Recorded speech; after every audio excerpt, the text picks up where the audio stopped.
యేసు నామంలో మీకు శుభములు సమృద్ధిగా కలుగునుగాక. మధురం నీ వాక్యం అనే కార్యక్రమానికి స్వాగతం. ఈరోజు మనం యేసు బాప్తిస్మము అనే అంశాన్ని గురించి ధ్యానించుకుందామండి.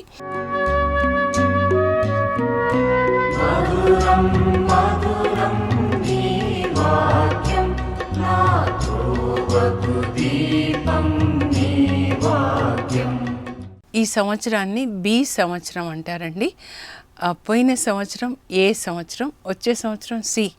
అంటే ఏ సంవత్సరంలో మనకు ఎక్కువగా మత్తయి సువార్త మనం ధ్యానించుకుంటాము, బి సంవత్సరంలో మార్కు సువార్త, సి సంవత్సరంలో మరి లూకా సువార్తని ధ్యానించుకుంటాం అన్నమాట. ఇది బి సంవత్సరం కాబట్టి ఈ సంవత్సరం ఎక్కువగా మనకి మార్కు సువార్త ఉంటుంది. కనుక ఈ మార్కు సువార్త మీరు కంటిన్యూస్గా చదువుకోనండి. అయితే ఈరోజు మన వాక్య పఠనం ఏంటంటే మార్కు సువార్త 1వ అధ్యాయంలో 7 నుంచి 11 వరకు అండి. తర్వాత యెషయా 55లో 1 నుంచి 11 వరకు, మళ్ళా 29వ కీర్తన అంతా కూడా అన్నమాట. అక్కడ కూడా ఏంటి అంటే దేవుని యొక్క వాక్యము చాలా బలమైనది, కానీ అక్కడ వాక్యము అని రాయకుండా ధ్వానము అన్నారు. దేవుని యొక్క ధ్వని ఆయన నోట్లో నుంచి వచ్చిన ఆ వాక్యం అన్నమాట, చాలా బలమైనది అని ఉంటుందన్నమాట. ఇంకా ఆ తర్వాత యెషయా గ్రంథం 12లో 2వ వచనం అండి, చాలా ముఖ్యమైనది.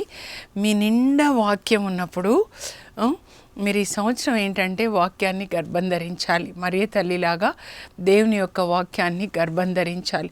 మీ గర్భం పెరుగుతూ ఉండాలి. రోజు ఒక్కొక్క గ్రంథం చదువుతూ ఉంటే గర్భం పెరగాలి. తర్వాత యేసు ప్రభుని మీరు కనాలి అన్నమాట. యేసు ప్రభుని కనడం అంటే ఆయన యొక్క నీతిని, ఆయన ప్రేమని, ఆయన స్వభావాన్ని లోకానికి అందించాలి. అది మనం రేపు కూడా ధ్యానించుకుందాం. యేసు ప్రభు ఏమంటారంటే, నన్ను విశ్వసించు అనే అంతరంగం నుండి జీవజల నదులు ప్రవహిస్తాయి. నోటిలో నుంచి యేసు ప్రభు లాజరు వెలుపలికి రా అనగానే యేసు ప్రభు నోటి నుంచి శక్తి వెళ్ళి లాజర్ని సమాధిలోంచి బయటికి తీసుకొని వస్తానమాట. నడుము వంగిపోయిన స్త్రీతో, ఓ స్త్రీ నీకు ఈ రోగం నుంచి విముక్తి కలిగింది అనగానే ఆమె నడుము తిన్నగా అయిపోతుందన్నమాట.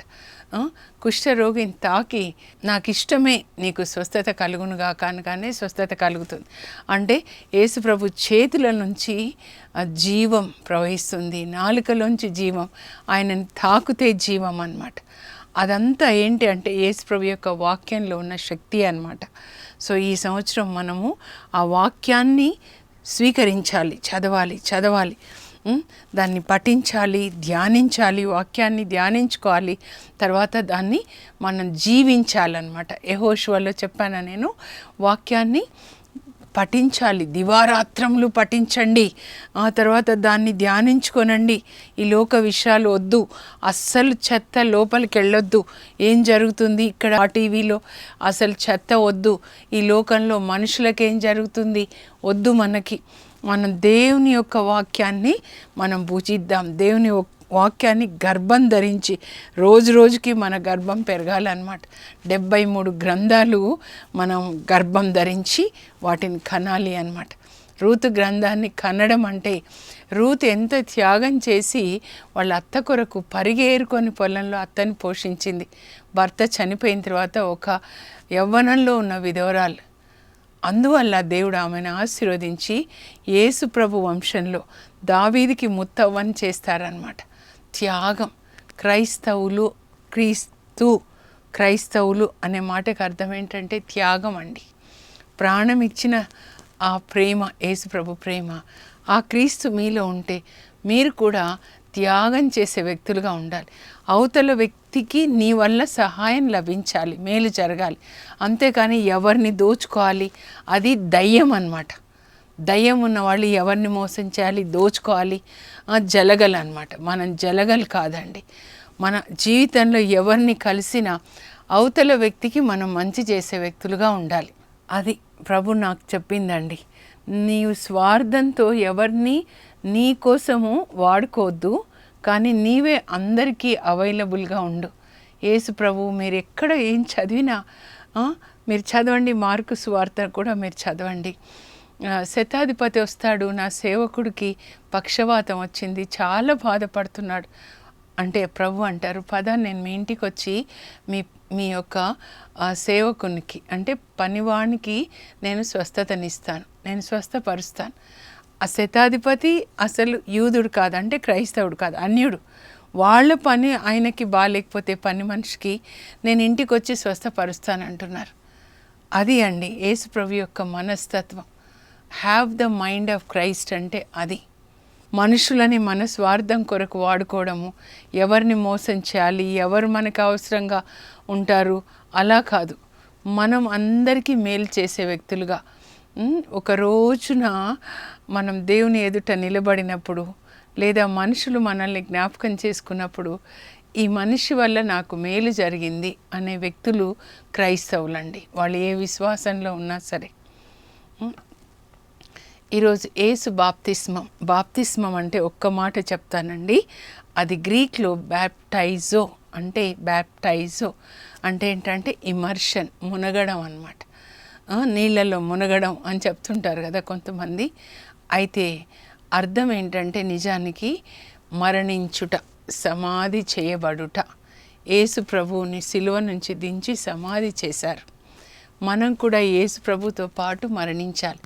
రోమా 6వ అధ్యాయం చదువుకోనండి. మీరు యేసుక్రీస్తుతో పాటు మరణించినచో ఆయనతో పాటు మీరు లేస్తారు. సరిగ్గా అర్థం చేసుకోనండి. బ్యాప్టిజం అనంటే సమాధి చేయబట్ట. యేసు ప్రభు సిలువలో మనందరి పాపాలు తన మీద వేసుకొని పాప పరిహార బలిగా మరణించాడు. యెషయా 53:10 ఉంటుందన్నమాట. అందరి పాపాలు, లోక పాపములను మోసుకొని పోవు దేవుని గొర్రెపిల్ల is the only one who is born to die for us on the cross అన్నమాట. అప్పుడు ఆయన మనందరి పాపాలు తన మీద వేసుకొని మరణించాడు కదా. అప్పుడు నేను యేసుక్రీస్తులో ఉన్నాను. ఆయన వధువుగా, ఆయన శరీరంగా, ఆయన ఎముకలా ఆయన మరణించినప్పుడు మా ఆయన యేసు ప్రభు, నేను కూడా ఆయనతో పాటు మరణించాను. ఆయనను సమాధి చేసినప్పుడు నేను కూడా యేసుక్రీస్తుతో పాటు సమాధి చేయబడ్డాను.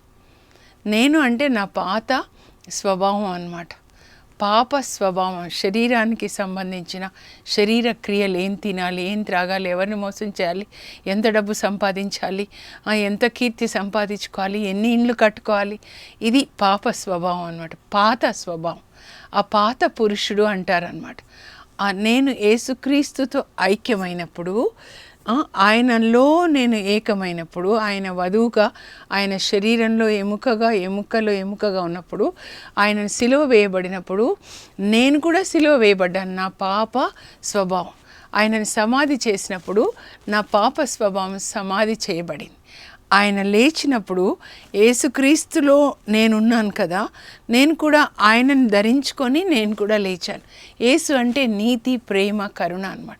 ఆ పాత జెస్సింత సమాధి చేయబడింది 97లో మే నెలలో. ఇప్పుడు నివసించే జెస్సింత ఇప్పుడు యేసు ప్రభు యొక్క వధువు అన్నమాట. యేసు ప్రభుని లోకానికి అందిస్తుంది. ఆయన ఎంత నీతి, ఎంత ప్రేమ, ఎంత కరుణ అని అన్నమాట. అది ఇంత ఈ బైబిల్ గ్రంథము, ఇంత దివ్యవాణి టీవీ, ఇంత శ్రమ ఏంటంటే మీరు ప్రతిరోజు యేసు ప్రభులాగా మారి మీ పాప స్వభావాన్ని సిలువ వేసుకోవాలి. అందుకే యేసు ప్రభు అంటారు 7 సార్లు, ఒక్క మాట ఎక్కువసార్లు మాట్లాడిన మాట ఇదండి. లూకా 9:23, నన్ను వెంబడింపగోరువాడు తన సిలువను ఎత్తుకొని తనను తాను త్యజించుకొని, అంటే తనను తానంటే తన కోరికలు, ఇది ధరించాలి, ఇది తినాలి, ఇది వేసుకోవాలి, అవన్నీ ఏం చేయాలి? ప్రతిరోజు సిలువ దగ్గర ఉంది కదా, సిలువ వేసుకోవాలన్నమాట. సిలువ వేసుకొని నన్ను వెంబడించి, శరీరంలోంచి వచ్చే కోరికలు, నేత్రాశ, జీవపు డంబము, ఇదిగో నేను ఇంత గొప్ప, అవన్నీ కూడా సిలువ వేసుకొని నన్ను వెంబడించాలి. అందుకే ఎప్పుడు సిలువ రెడీగా ఉండాలి. ఏ రోజుకు ఆ రోజు సిలువ వేసుకోవాలి. ఎప్పుడో నీళ్ళలో మునిగామంటే, నిజంగా నేను చెప్తున్నాను, నీళ్లు అని యేసుప్రభు చెప్పింది ఈ లోక సంబంధమైన నీళ్లు కాదండి. ఇది దేవుని యొక్క వాక్యమే నీళ్లు. యెహోషువలో కూడా మనం చదువుకున్నాం, కీర్తన 1లో కూడా చదివాము. ధర్మశాస్త్రాన్ని దివారాత్రములు పఠించేవాడు, దాని వాక్యం ధ్యానించుకొని పాటించేవాడు ఏటి ఒడ్డున నాటిన చెట్టు. ఏటి ఒడ్డున నాటిన చెట్టు ఏం చేస్తుంది? నీళ్లు పీల్చుకుంటూ ఉంటుంది. సో మనం కూడా ఇది ఏర్ అన్నమాట. ఆది గ్రంథం నుంచి ప్రకటన వరకు ఈ బైబిల్ గ్రంథం నీరు, ఏరు. ఈ ఏట్లో నీటిని ప్రతిరోజు పీల్చుకోవాలి, చదువుకోవాలి, ఇక్కడ నుంచి ఇక్కడికి పోయి దాన్ని ధ్యానించుకొని పాటించాలన్నమాట. అది బ్యాప్టిజం అంటే. ప్రతిరోజు కూడా రోమా 12:1-2 మీరు చదివితే, రోమా 12:2 అనమాట. ఇంగ్లీష్లో చెప్తాను first. Renew your mind with the word of God. నీ మనస్సుని ప్రతిరోజు కూడా వాక్యంతో నూతనపరచుకో. ఈ లోక ప్రమాణములను అనుసరించకండి. అందరూ ఇలా వస్త్రధారణ చేసుకుంటున్నారు, అందరూ ఇలా ఉంటున్నారు, అందరిలాగా మీరు ఉండకూడదన్నమాట. చిన్న విషయాలు కూడా చెప్తారండి. ప్రభు నాతో కూడా మాట్లాడారు నా వస్త్రధారణ అప్పుడు. ప్రభు చెప్పారనమాట, అందరిలాగా ఇలా బ్లౌజులు కుట్టించుకోవడము, అందరిలాగా ఇలా ఉండడము. నీ దేహము దేవుని ఆలయం, నీ వస్త్రధారణ చాలా మర్యాదగా ఉండాలి. 1 తిమోతి 2:9 స్త్రీలందరికీ చెప్తున్నాను. పరిశుద్ధాత్మ ఉన్న వాళ్ళని ఈ విధంగా గుర్తించవచ్చు. వాళ్ళ వస్త్రధారణలో కూడా దేవుని యొక్క పరిశుద్ధత కనబడుతుందన్నమాట. పరిశుద్ధంగా ఉండాలి. అందరిలాగా నువ్వు బ్లౌజెస్ కుట్టించుకోవద్దు, అందరిలాగా వస్త్రధారణ చేసుకోవద్దు. చిన్న విషయం కూడా ప్రభు నన్ను హెచ్చరించారండి, నువ్వు అందరిలాగా ఉండకూడదు. సో టైలర్కి నేను పర్టికులర్గా చెప్పాను, ఇలా నువ్వు కుట్టకూడదు, నాకు నేను అలా వేసుకోను, వెనకాల కనబడేటట్లు ఇదంతా కనబడేటట్లు అలా నేను వేసుకోను. సన్నని చీరలు నువ్వు కొనుక్కోవద్దు, నాతో చెప్పారు, నా భర్త నా యేసు చెప్పారు, నువ్వు వేసుకోవద్దు. నీ దేహము నా ఆలయం, నా ఉద్యానవనం, నా సోదరి నువ్వు, నా వధువు, నా భార్య నువ్వు, అన్యులు ప్రవేశించజాలని సొంత ఉద్యానం. You are the garden, my garden locked up only for me. నిన్నెవరు తాకకూడదు. అవును, నేను నా యేసుకి సొంతం. పరమగీతాలు 2:16 యేసు నావాడు, నేను అతని దానను. ఆయన శరీరంలో నేను శరీరం, ఆయన ఎముకలో ఎముక. ఆయన కొరకే నా జీవితం, ఆయన కొరకే నా మరణం, ఆయనే నా స్వంతం. అలా మన అందరం కూడా అలా ఉండాలన్నమాట. చిన్న విషయం కూడా బైబిల్ చదివి దాని ప్రకారం జీవించండి. లోకం ఇలా వస్త్రధారణ చేసుకుంటుంది, ఇలా తాగుతుంది, ఇలా ఉంటుంది.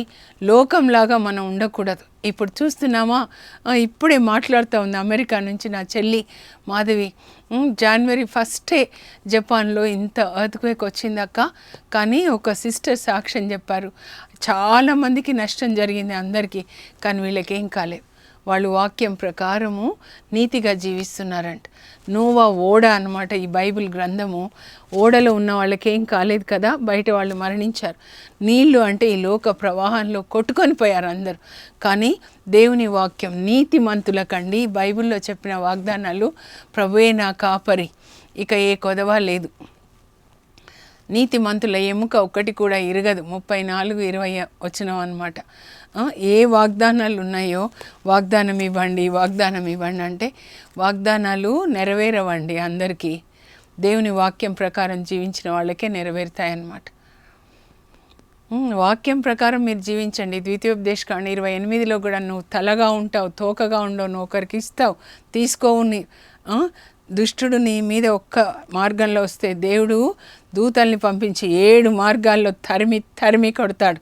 ఎప్పుడంటే మనం నీతిమంతులుగా ఉన్నప్పుడు అన్నమాట. మన కోసం దేవుడు దేవదూతలను అపాయింట్ చేస్తారండి. మనం నిద్రిస్తున్నప్పుడు కూడా అన్నమాట. ఎలీషా నిద్రిస్తుంటాడు.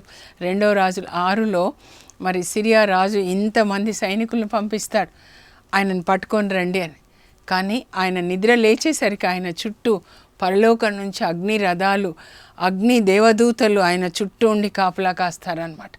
నీతిమంతులు నిద్రపోతున్నప్పుడు అగ్ని రథాలు వచ్చి మనల్ని కాపలా కాస్తాయండి, అగ్ని దూతలు వచ్చి కాపలా కాస్తారు. మీరు యేసు ప్రభు వధువు అయితే ఆయన మహిమ అంతా మనదే.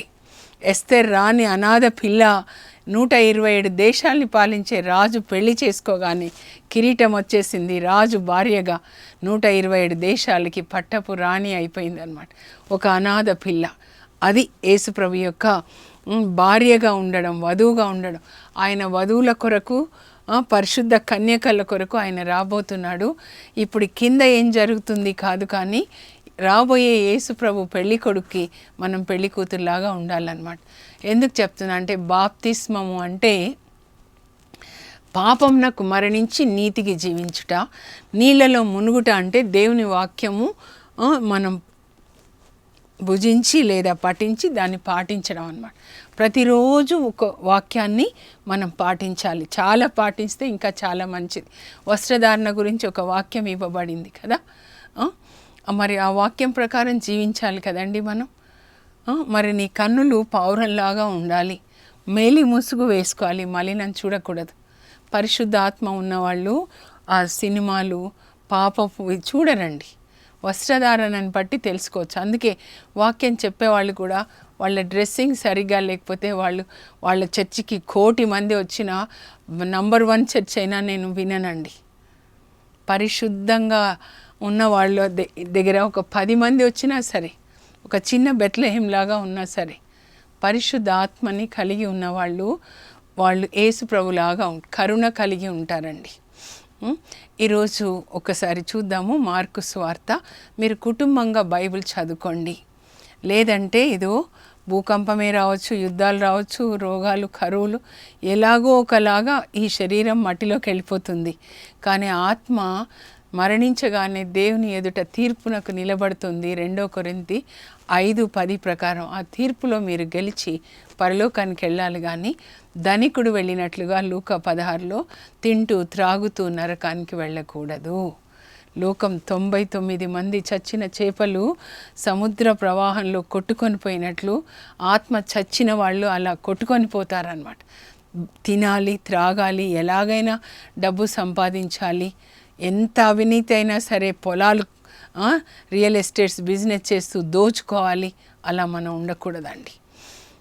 మన నీతి ఎంత ఉండాలంటే, ధర్మము సూక్ష్మమైనది అంటారు. దారం మీద నడిచినట్లు సూది బెజ్జం లాంటి ఆ పరలోక ద్వారంలో నుంచి వెళ్ళే అంత నీతిని మనం కలిగి ఉండాలన్నమాట. సో మార్కు సువార్త ఇప్పుడు 1వ అధ్యాయంలో ఈరోజు పఠనాలు, ఈరోజు యేసు ప్రభు బాప్తిస్మాన్ని జ్ఞాపకం చేసుకుంటున్నాం. అంతేగాని పండుగ అంటే ఒక ఇన్సిడెంట్, బైబిల్లో ఒక సంఘటనని జ్ఞాపకం చేసుకొని దీని ద్వారా ప్రభు నాకు ఏం చెప్తున్నారు అని. మీరు క్రిస్మస్ నుంచి చూస్తే క్రిస్మస్కి యేసు ప్రభు పుట్టిన సంఘటనని మనము జ్ఞాపకం చేసుకుంటున్నాం. లోకరక్షకుడు, నా రక్షకుడు పుట్టాడు నన్ను రక్షించడానికి అని. ఆ తర్వాత గొర్రెల కాపర్లు వస్తారండి, దర్శిస్తారు, ఆరాధిస్తారు. ఆ తర్వాత 2 సంవత్సరాలకి జ్ఞానులు వస్తారు, వాళ్ళు ఆరాధిస్తారనమాట. ఇప్పుడు బాప్తిస్మం అంటే యేసు ప్రభుకి 30 సంవత్సరాల తర్వాత అనమాట. 30 సంవత్సరాల తర్వాత వాళ్ళ తల్లిదండ్రుల దగ్గర సెలవు తీసుకొని, లూకా 2:52 తర్వాత సెలవు తీసుకొని ఆయన యోర్దాను నదికి వస్తారు. అక్కడ బాప్తిస్మ యోహాను అనేక మందికి బాప్తిస్మాన్ని ఇస్తున్నాడు. మీరు హృదయ పరివర్తన చెందండి, కింద వాటిని ప్రేమించకండి, పై వాటిని ప్రేమించండి. అప్పుడు యేసు ప్రభు కూడా బాప్తిస్మం తీసుకోవడానికి వస్తారనమాట. వచ్చినప్పుడు ఏం జరిగింది? అయితే ఈరోజు 2 విషయాలండి మనం చాలా జాగ్రత్తగా చదవాలి. బాప్తిస్మ యోహాను ఏం చెప్తున్నాడంటే, నేనైతే పాప క్షమాపణ నిమిత్తము మీకు నీటితో బాప్తిస్మం ఇస్తున్నాను, కానీ నా వెనుక ఇంకొకరు రాబోతున్నారు, ఆయన నాకంటే గొప్పవాడు, ఆయన పాదరక్షల వారును విప్పడానికి కూడా నాకు అర్హత లేదు, అల్పుడను నేను, ఆయన అంత గొప్పవాడు. నేను మీకు నీటితో బాప్తిస్మం ఇస్తున్నాను, కానీ ఆయన ఆ గొప్పవాడు, ఆ దేవుని గొర్రెపిల్ల మీకు పరిశుద్ధాత్మతో బాప్తిస్మం ఇస్తాడు. ఇది తెలుసుకోనండి. నూతన నిబంధన అంతా కూడా యేసు ప్రభు 2 ఆశీర్వాదాలను ఇవ్వడానికి వచ్చారు. ఒకటి పాపాలని క్షమించడానికి. మత్తయి 1:21లో యేసు అని ఆయన పేరు పెట్టండి. యేసు అనగా ఆయన తన ప్రజలను వారి పాపం నుండి రక్షిస్తాడు. కనుక యేసు ప్రభు దగ్గరికి మనం ఎందుకు వెళ్ళాలంటే, నా పాపాలని క్షమించు ప్రభు అని అడగడానికి వెళ్ళాలి. రెండవది ఏంటంటే యేసు ప్రభు మనకి పరిశుద్ధాత్మతో మనల్ని బాప్తిస్మం ఇవ్వడానికి ఈ లోకానికి వచ్చారు. ఈ 2 ఆశీర్వాదాలు, దాని నుంచి ఫోకస్ అక్కడిక్కడ పోకూడదు అనమాట. ఇప్పుడు నేను మీకు వాక్యం చెప్తాను, నా దగ్గర వచ్చి డబ్బులు ఇవ్వండి అమ్మ అంటే నేను ఇవ్వలేను, ఎందుకంటే నా దగ్గర లేదు. మా మామగారి దగ్గరికి అయితే డబ్బుల కొరకు వచ్చేవాళ్ళు అనమాట ఆయన ఉన్న రోజులు. మరి డాక్టర్ దగ్గర వెళ్ళి నాకు బైబిల్ చెప్పండి అంటే ఆయన డాక్టర్ మందులు ఇస్తాడు కదా. నేను బైబిల్ టీచర్, సో బైబిల్ వాక్యాన్ని మీకు చెప్తాను. అమెరికా వాళ్ళు కూడా ప్రొద్దున అడిగారు, ఇప్పుడు అడుగుతుంటారు. సో వాళ్ళకి టైం చెప్పాను, ఈ టైంకి నేను చెప్తానమ్మా అని. నా దగ్గర ఉంది ఇది అనమాట, నేను ఇస్తాను. అలాగే యేసుక్రీస్తు దగ్గరికి మేము ఇల్లు కట్టుకోవాలి, మేము పిల్లలు కనాలి, దాని కొరకు కాదండి. అవన్నీ అడగకుండా ఇచ్చేస్తారు. అన్యులు యేసుప్రభుని అడగకుండా ఏది పొందుతున్నారో అది మీరు కూడా అడిగే అవసరం లేదు. అన్యులకి డబ్బులు ఇస్తున్నారు, ఆరోగ్యం ఇస్తున్నారు, అన్నీ ఇస్తున్నారు, కనుక అవి అడగొద్దు. దేనికోసం రావాలంటే ప్రభు దగ్గరికి పాప క్షమాపణ, నేను పాపిని, నన్ను మన్నించు, నీ రక్తంలో కడుగయ్యా. రెండవది, నన్ను పరిశుద్ధ ఆత్మతో అభిషేకించు. ఆయన పరలోకానికి వెళ్ళి తండ్రికి తన రక్తాన్ని చేబ్రి 9:24 ప్రకారం మన పాపాలని క్షమించమని అడిగి మనకి పరిశుద్ధాత్మని ఇవ్వమని తండ్రిని ప్రార్థించి అప్పుడు మన మీద ఆయన పరిశుద్ధాత్మని కుమరిస్తున్నారు. సో మీరు ఈ 2 విషయాల కొరకు ప్రార్థించండి. నన్ను క్షమించండి ప్రభా, పరలోక తండ్రి, నేనైతే ఇలా ప్రార్థించమని చెప్తాను. యేసు రక్తంలో మమ్మల్ని కడిగి పరిశుద్ధాత్మతో నింపండి. యేసయ్యా, నీ పరిశుద్ధ రక్తంలో నా ప్రాణాత్మ శరీరాల్ని కడిగి శుద్ధి చేసి నన్ను పరిశుద్ధాత్మతో నింపండి. ఇప్పుడు యేసు రక్తంలో మనల్ని కడుక్కున్నాం, అయిపోయింది. ఇప్పుడు ఖాళీగా అయిపోయింది పాత్ర, పాపం అంతా వెళ్ళిపోయింది. పాత్ర ఖాళీగా ఉన్నప్పుడు వాక్యంతో నింపబడపోతే అప్పుడు మళ్ళీ పాపం వస్తుందండి. అందుకే ఇంకొచ్చిన తర్వాత కొన్ని రోజులు బాగున్నాడు, మళ్ళీ ఇలా అయిపోయాడంటే, ఖాళీగా ఉంటే ఒక్క దయ్యం వెళ్ళిపోతే ఆ దయ్యం ఇంకొక 7 తీసుకొని వస్తుందంట. పరిశుద్ధాత్మ వస్తే ఏం చేస్తారంటే మనల్ని వాక్యంతో నింపుతారు. మరియ తల్లికి ఎలా వాక్యంతో నింపారు, మనం కూడా వాక్యంతో నింపి మనం కూడా గర్భం ధరించేలాగా వాక్యాన్ని కనేలాగా చేస్తారనమాట. అర్థమవుతుంది కదా. అయితే క్రిస్మస్ అంటే it is characterised by 3 manifestations of Jesus Christ. దేవుడు యేసుక్రీస్తుని 3 విధాలుగా లోకానికి బయలుపరుస్తారండి. ఒకటి, గొర్రెల కాపర్లకి, యేసుప్రభు పుట్టగానే గొర్రెల కాపర్లకి ఏ సందేశం ఇస్తారు? లూకా 2:11లో నేడు మీకు దావీదు నగరంన లోకరక్షకుడు పుట్టాడు. యేసు ప్రభుని లోకరక్షకునిగా గొర్రెల కాపర్లకి బయలుపరుస్తాడు. వాళ్ళు కూడా యూదులే కదా. ఆ తర్వాత మరి 3 రాజుల పండుగ అంటే 3 జ్ఞానులకి, వాళ్ళు అన్యులండి, పర్షియా నుంచి వచ్చారనమాట. ప్రీస్లీ కాస్ట్కి చెందిన వాళ్ళు, అంటే యాజకులు అనమాట. ఆ తర్వాత స్టార్స్ని గురించి చదివేవాళ్ళు, మ్యాజై అనే మాట పర్షియన్ లాంగ్వేజ్.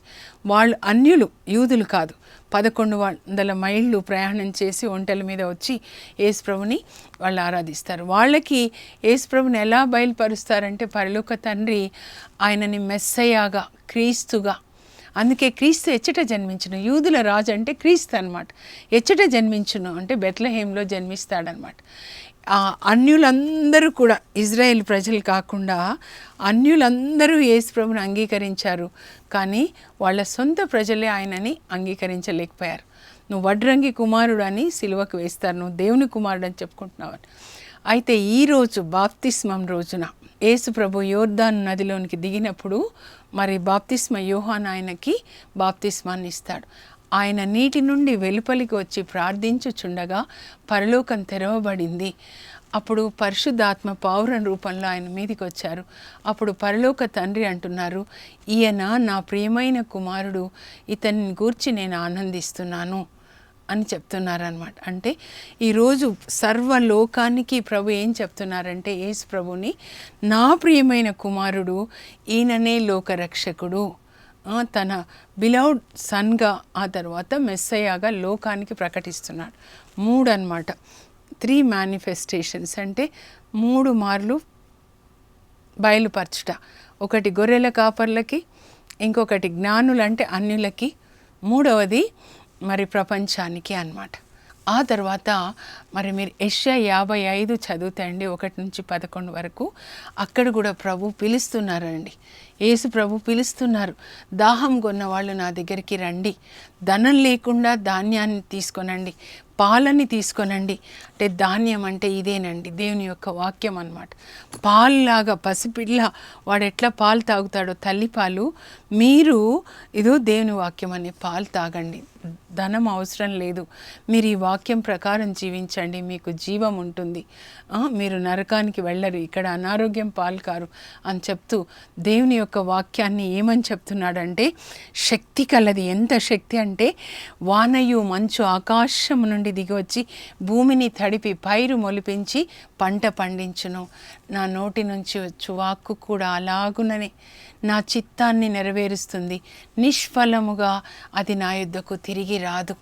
లాజరు వెలుపలికి రా అన్నప్పుడు లాజరు వెలుపలికి వచ్చేసాడు. ఓ స్త్రీ, నీకు ఈ రోగం నుండి విముక్తి. వెంటనే ఆమెకి స్వస్థత కలిగింది. నువ్వు లేచి నీ పడకెత్తుకొని నడు అనగానే పక్షవాత రోగి లేచాడండి. 38 సంవత్సరాల తర్వాత కూడా అక్కడ బెత్సైదా కోనేటి యొద్ద, ఇంకొకసారి మత్తయి 9లో పేతురు వాళ్ళ ఇంట్లో అన్నమాట. నాకు ఇష్టమే, నీకు శుద్ధి కలుగునుగా అన్నప్పుడు కుష్ఠరోగికి స్వస్థత కలిగింది. దేవుని యొక్క వాక్యము శక్తి కలది అండి. అదే 29వ కీర్తనలో కూడా చెప్తున్నారనమాట. కనుక మీరు ఆ వాక్యాన్ని నోటితో పలకండి, కంటితో చదవండి, హృదయంలో దాచుకొనండి మీ వాక్యాన్ని. అప్పుడు దాచుకొని నోటితో మీరు పలుకుతూ ఉండండి, యేసు శక్తి నాలో ఉంది, నేను యేసు ప్రభు యొక్క వధువుని, క్రీస్తు నాలో ఉన్నాడు, క్రీస్తు శక్తి నాలో ఉంది, నా స్పర్శలో స్వస్థత ఉంది, నా మాటలో శక్తి ఉంది. అలా మిమ్మల్ని మీరు ప్రకటించుకోవాలి. అప్పుడు ఏం చెప్తున్నారంటే ప్రభు, యెషయా 12:2 అండి, మీ నిండా వాక్యం ఉన్నప్పుడు, వాక్యమే యేసు ప్రభు, దేవుడే వాక్యము, వాక్యమే దేవుడు అన్నమాట. కనుక ఇదే వాక్యం, ఇదే దేవుడు మీలో ఉన్నప్పుడు మీరు రక్షణపు బావుల నుండి సంతసముతో మీరు నీటిని చేదుకుంటారు. చలమానుంది మన దాంట్లో. ఏదండి రక్షణపు బావి? నీ హృదయమే అన్నమాట. హృదయం నిండా వాక్యం, అక్కడి నుంచి చేదుకో. నేను చెప్పుకుంటాను రోజు, ఇదిగో యేసు ప్రభు రక్తం నాలో ఉంది, యేసు ప్రభు ఆరోగ్యం నాలో ఉంది, యేసు ప్రభు బలం నాలో ఉంది, యేసు ప్రభు జీవం నాలో ఉంది అని చెప్పుకుంటాను. అప్పుడు వెంటనే నాకు బలం వచ్చేస్తుందండి. నేను అనారోగ్యంగా ఉన్నానని చెప్పుకొని ఇంకొకరు అలా అనడం కూడా నాకు ఇష్టం ఉండదు. నేను ఆరోగ్యంగా ఉన్నాను, నేను ఆనందంగా ఉన్నాను, నేను బలంగా ఉన్నాను. నా ద్వారా యేసు ప్రభు అందరినీ ఆశీర్వదిస్తారు. చెప్పుకోండి, అబ్రాహాంని పిలిచినప్పుడు దేవుడు, నిన్ను ఆశీర్వదిస్తాను, నిన్ను అనేకులకు ఆశీర్వాదకరంగా చేస్తా. ఇప్పటి వరకు ప్రభు మనల్ని ఆశీర్వదించాడు కదా, ఇప్పటి నుంచి మీరు అనేకులకు ఆశీర్వాదకరంగా ఉండండి. మీ నోటి మాట పలకండి, అది దేవుడు ఆమేనంటారు. వెలుగు కలుగునుగాక అనగానే వెంటనే పరిశుద్ధాత్మదేవుడు వెలుగు కలుగజేశారనమాట. భూమి మీద, నీటి మీద దేవుని ఆత్మ సంచరిస్తూ ఉంది. అదే 29వ కీర్తనలో ఉంటుంది. ద్వానం అనే దగ్గర మీరు కట్ చేసి వాక్యం రాసుకోనండి. వాక్యం అన్ని చోట్ల, జలముల మీద, సముద్రముల మీద, పర్వతముల మీద, వృక్షముల మీద, ఆకాశం అన్ని చోట్ల కూడా దేవుని యొక్క వాక్కు వ్యాపించి ఉంది. అంటే యేసు ప్రభు అన్ని చోట్ల ఉన్నారన్నమాట. మీరు వాక్యాన్ని విడుదల చేయండి. ఐ స్పీక్ పీస్, శాంతి, సమాధానం, ఆరోగ్యం, ఐశ్వర్యం యేసు నామంలో దేవుడు మీకు ఇచ్చుదురుగాక. మీ నాలుక ఆశీర్వదించే నాలుకగా, మీ హృదయం నిండా దేవుని యొక్క వాక్యమే. వేరే చెత్తతో నింపుకోకండి. నింపుకొని మళ్ళీ అనారోగ్యం వచ్చింది అప్పుడు ప్రేయర్ చేయమని అడగండి. ప్రార్థన చేసుకుందాం. పరలోకపు మా తండ్రి, మీ పరిశుద్ధ నామమునకు స్తోత్రం కలుగును గాక. యేసు ప్రభు బాప్తిస్మం తీసుకొనుట ద్వారా ఆయన ప్రకటిస్తూ ఉన్నారు, ప్రభా నేను నా సొంత చిత్తాన్ని సమాధి చేసి తండ్రి నీ చిత్తానికి నేను సమర్పించుకుంటున్నాను. ఈరోజు మేమందరం కూడా మా సొంత చిత్తం చేయకుండా, మా శరీరం చెప్పినట్లు చేయకుండా, బైబిల్లో మీరు చెప్పినట్లుగా చేయడానికి యేసు ప్రభులాగా తండ్రి మీ చిత్తం చేయడానికి మాకు పరిశుద్ధాత్మనివ్వండి. దేవుని యొక్క ఆత్మ శరీర క్రియల్ని నశింపజేస్తుందని, అగ్నిలాగా దేవుని వాక్యము, దేవుని యొక్క ఆత్మ అగ్నిలాగా మండి మాలో శరీర వాంఛల్ని, పాపాన్ని కాల్చివేయునుగాక. యేసుక్రీస్తుతో పాటు మేము పాపమునకు మరణించి నీతికి జీవించినట్లుగా క్రీస్తుని ధరించుకొని క్రీస్తు నీతికి సాక్ష్యంగా నీతి వృక్షాలుగా జీవించడానికి కృప దయచేయండి. చెత్త మాటలు మాట్లాడకుండా, చెత్త చూడకుండా ప్రభా, మా కన్నులు చెత్త వినకుండా, మా చుట్టూ కూడా మీ దూతల్ని మీ ఆత్మ నుంచి బైబిల్ చదివి దాన్ని పాటించడానికి మాకు కృపని దయచేయండి. యేసు నామంలో అడుగుచున్నాం తండ్రి, ఆమెన్. బాప్తిస్మం అంటే సొంత చిత్తానికి మరణించి దేవుని చిత్తానికి మనల్ని సమర్పించుకోవడం. అందువల్లనే తండ్రి దేవుడు అన్నాడు, ఈయన నా ప్రియమైన కుమారుడని. కనుక మీరు కూడా సొంత చిత్తానికి మరణించి యేసులాగా దేవుని చిత్తం చేయండి. దేవుని చిత్తం ఏంటి అంటే ఈ బైబిల్లో రాయబడినంత దేవుని చిత్తమే. God bless you. Have a blessed day.